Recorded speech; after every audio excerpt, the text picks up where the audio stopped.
माजी रउआ चरण में हमनी मन के बात रउआ से बतैनी माजी रउआ चरण में हमनी मन के बात रउआ से बतैनी। हमरा लागल बाटे आस पूरा बाटे विश्वास, हमरा लागल बाटे आस पूरा बाटे विश्वास। सरस्वती माजी कृपा करी, सरस्वती माजी अपन कृपा करी, प्रियंका से हमर शादी कदी। सरस्वती माजी अपन कृपा कदी, प्रियंका से हमर शादी कदी। सरस्वती माजी अपन कृपा कदी, प्रियंका से हमर शादी कदी।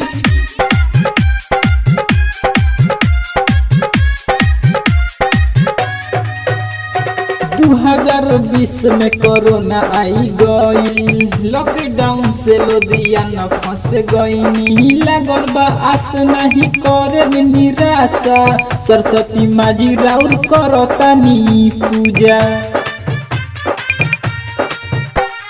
2020 में कोरोना आई गई, बहरे में रनी हम उहे फंस गई। लागल बा आशा नहीं करे निराशा, सरस्वती माजी राउर करतानी पूजा।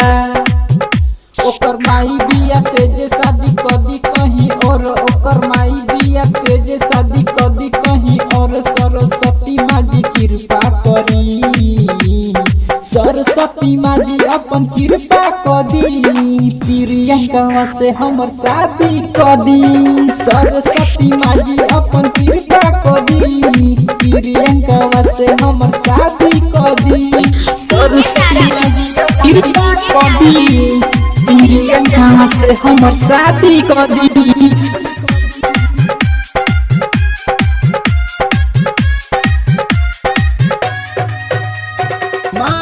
ओकर दोसर अगुआ बोलैली, बाते चित कैली बड़ी खुश भैली।